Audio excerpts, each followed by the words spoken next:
इनके 3 स्कूल हैं, राजधानी पब्लिक स्कूल के नाम से जो फेमस है। ये स्कूल के ओनर है मेरे हस्बैंड भी। पढ़े लिखे लोग ऐसे काम नहीं करते हैं।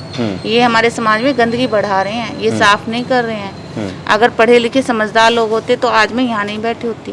ये क्या शिक्षा देंगे दूसरों के बच्चों को, जिनके बच्चों का भविष्य खुद रोड पे पड़ा है। सर मेरी यहाँ शादी होके आई है, डोली आई थी, यहीं से मेरी अर्थी जाएगी। 10 दिन हो, 15 दिन हो, महीने हो, 2 महीने हो, कोई नहीं। आप बैठेंगे? अब मैं बैठूं। नमस्कार, मैं हूं मोहम्मद मुशर्रत और आप देख रहे हैं सामाजिक संवाद। इस वक्त लगभग रात के 12 बज रहे हैं और हम लोग देवली गांव में हैं, माता चौक पर। आप मेरे पीछे एक बैरिकेड देख रहे होंगे। ये बैरिकेड इसलिए लगाया गया है क्योंकि रास्ता रोक दिया गया है। अब आप सोचेंगे कि आखिर ये रास्ता क्यों रोका गया है, तो इसका कारण मैं आपको बताता हूँ। पीछे आप एक पीली पट्टी तिरपाल देख रहे होंगे, बीच में कुछ पुलिस वाले भी बैठे हैं। चारों तरफ, दोनों तरफ से इस गली को बंद कर दिया गया है क्योंकि एक महिला बैठी हुई है रास्ते पर अपने बच्चों को लेकर। कुछ पारिवारिक समस्या है जिसके लिए वो अपनी मांगों को लेकर अपने ससुराल के गेट पे ही बैठ चुकी हैं। उनका कहना है कि उनके जो ससुराल पक्ष वाले हैं वो उनको घर में घुसने की इजाज़त नहीं दे रहे हैं, उनको घर से निकाल दिया गया है। तमाम चीज़ों को समझेंगे, आखिर समस्या क्या है। महिला जो है उनसे बातचीत करेंगे और समझने की कोशिश करेंगे कि आखिर उनका क्या कहना है और परिवार वालों ने, ससुराल पक्ष ने उनको क्यों बाहर निकाल दिया गया है। देख रहे होंगे कि ये पूरा रास्ता ब्लॉक कर दिया गया है। इधर से बैरिकेडिंग लगा दी गई है, पीछे से भी एक पुलिस की जिप्सी खड़ी है और दोनों तरफ से इस गली को बंद कर दिया गया है। बताया जा रहा है कि उनकी एक बेटी भी है 7 साल की, उससे छोटा एक बेटा है और सबसे बड़ी बात कि एक उनका 4 महीने का बेटा है। वो महिला यहाँ पर बैठी है जिनका नाम सोनिया खरेटा बताया जा रहा है। उनके साथ कुछ अड़ोस पड़ोस की महिलाएं भी बैठी है, हम सबसे बातचीत करने की कोशिश करेंगे। सोनिया खरेटा जी, जो क्या समस्या आ रही है, आप यहाँ क्यों बैठी हैं रात में?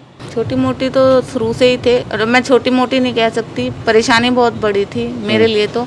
लेकिन लड़कियों को ही बोला जाता है बेटा कोई बात नहीं, समझौता कर लो, घर की बात है, घर में ही दब जाए, तो वो ही चलता आ रहा था।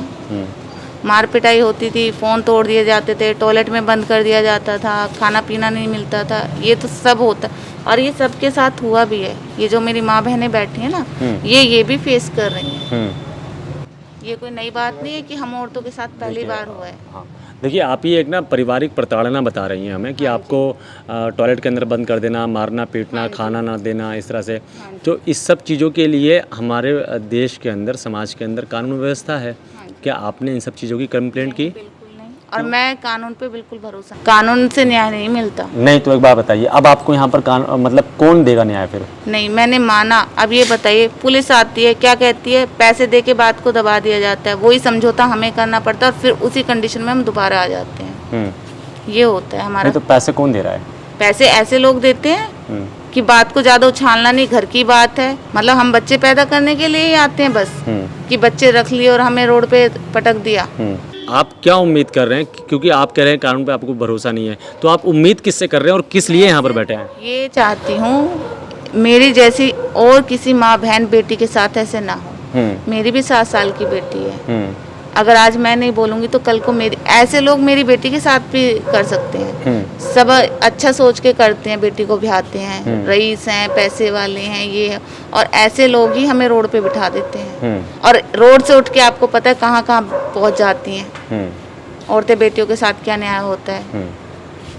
तो मैं तो बिल्कुल नहीं चाहूँगी कि जैसे मेरे साथ हुआ है ऐसे किसी और भी बेटी के साथ हो। अभी मुझे जिस दिन आप पहले दिन यहाँ पर बैठे थे तो हमें खबर लगी थी, लेकिन हमें मालूम ये चला कि पारिवारिक समस्या है। वो आप लोग, आपसे बात करने के लिए भी वो लोग तैयार थे कि एक पंचायत बैठेगी या समाज से या कानून के द्वारा जैसे भी हो इस मामले को समेटा जाए, ख़त्म किया जाए।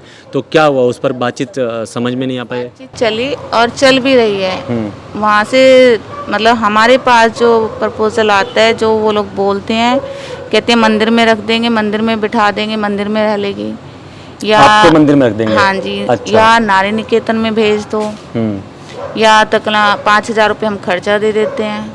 अच्छा, मतलब ये प्रपोजल आया। अब ये बता दिए इनमें से कौन सा सूटेबल है, जो मैं मतलब सर्टिफिकेशन मिले मुझे कि हाँ मैं 3 बच्चों के साथ ये वाला अपना लूँ। नहीं, आप खुद बता सकते हैं या इन माँ बहनों से पूछ लो कि मुझे ये अपनाना चाहिए था। मेरी मांग है सिर्फ रोटी कपड़ा मकान, और मुझे मान सम्मान के साथ अपने ससुराल में रहने का अधिकार दिया जाए। अभी जैसा मालूम चला कि आपकी सेकंड शादी है। हाँ जी। आपकी फर्स्ट शादी है, आपके हस्बैंड की सेकंड शादी है। उनका पहले डिवोर्स हो चुका है आपसे पहले। तो वो डिवोर्स क्यों हुआ था? ये तो मुझे नहीं पता, वो भी यही था रीज़न कि लड़की को ये बोला था करेक्टरलेस थी। मैं देखो माफ़ी चाहूँगा आपसे, लेकिन ये जो मामला सामने आया है इसमें आपके मतलब ये बताया जा रहा है आपके बारे में कि आपके कैरेक्टर पे भी सवाल खड़े कर रहे हैं कि इसी वजह से आपको शायद घर से बाहर निकाल दिया उन्होंने। सर अगर मैं गलत हूँ किसी भी तरह से डीएनए करा सकते हैं उनका, मैं डाउट क्लियर कर सकती हूँ। आजकल तो साइंस ने बहुत तरक्की कर लिया, आप भी जानते हो और मैं भी जानती हूँ। अगर किसी भी तरह का डाउट है इस तरह का, मैं बिल्कुल तैयार हूँ 101%। लेकिन इस तरह से सब बेटियों को और बहुओं को करेक्टरलेस साबित करना, बोलना, ये सही बात नहीं है। मर्द जब हर चीज़ से थक जाता है ना, वो औरत के चरित्र पर ही उंगली उठाता है। ये उसका मतलब एक ऐसा मजबूत हथियार बना दिया है कि हाँ करेक्टरलेस साबित कर दो और छुट्टी, हमारा पीछा छूटा। आदमी कहीं भी कुछ भी करता रहा। अब 1 साल से मुझे क्या पता मेरा हस्बैंड क्या कर रहा, उससे कोई जाके सवाल जवाब क्यों नहीं करता?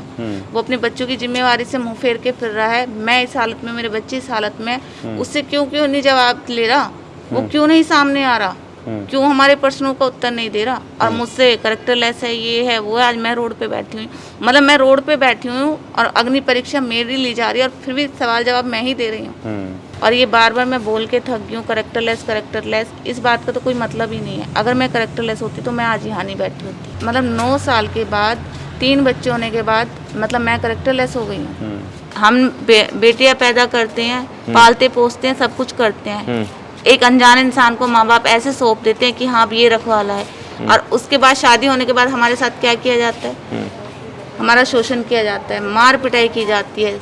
लड़की पैदा होगी, हम गुनहगार हो जाते हैं। सारे टॉर्चर सब कुछ हमें ही सहना पड़ता है, हमें ही कमियां छाटी जाती है, हम करेक्टरलेस साबित किए जाते हैं। और इन जैसे आराम से बैठे रहते हैं, इनसे कोई सवाल जवाब नहीं करता। और एक दिन मतलब बच्चे पैदा करवा लिए, शादी कर ली, और एक दिन ऐसे ठोकर मार के ऐसे रोड पे बिठा देते हैं।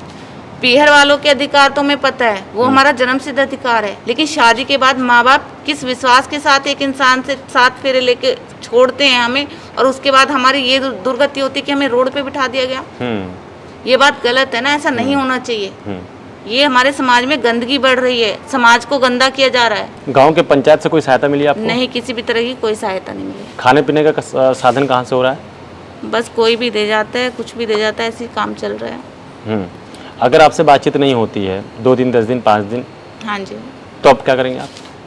सर मेरी यहाँ शादी होके आई है, डोली आई थी, यहीं से मेरी अर्थी जाएगी। 10 दिन हो, 15 दिन हो, महीने हो, 2 महीने हो, कोई नहीं, आप बैठेंगे? अब मैं बैठूंगी। और यूँ तो कहा जाता है कि महिला का दर्द एक महिला बेहतर समझ सकती है। तो आप जिस तरह से देख रहे होंगे कि सोनिया खरेटा जी यहाँ पर अपने मांगों को लेकर बैठी हुई हैं, और इनका कहना है कि मुझे रोटी, कपड़ा, मकान और सम्मान ये मुझे चाहिए। लेकिन इनके साथ इनका सहयोग देने के लिए कुछ महिला जाति के लोग ही बैठी हैं।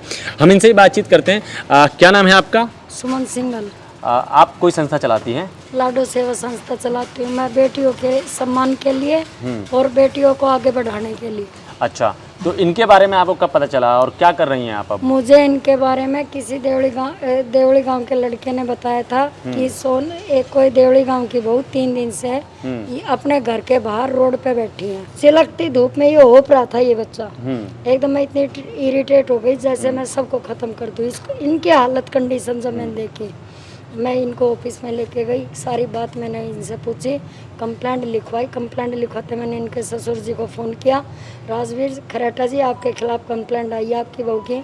उन्होंने मेरा ये बहू की कंप्लेंट के नाम से सुन के बोला मेरे को आप ज़बरदस्ती मत बोलो, और ये अंदर रखने के लिए ज़बरदस्ती करोगे, मैं अपने अंदर आग लगा के सुसाइड कर लूँगा। ये इनके ससुर जी ने कहा आपसे? मेरे लिए, मेरे पास। अच्छा, आप प्रेशर बनाएंगे तो वो सुसाइड कर लेंगे? सुसाइड कर लेंगे। मेरे पास रिकॉर्डिंग है मेरे फ़ोन में उस फर्स्ट फ़ोन की, वो फर्स्ट आखिरी फ़ोन था। मैंने उसके पास अब तक भी फ़ोन नहीं किया दोबारा। इनके ससुर जी का ये मानना था कि या तो इनके मायके में 25 गज का प्लॉट दिला दूंगा और रहेगी बल्लमगढ़ में या नहीं रहेगी दिल्ली में।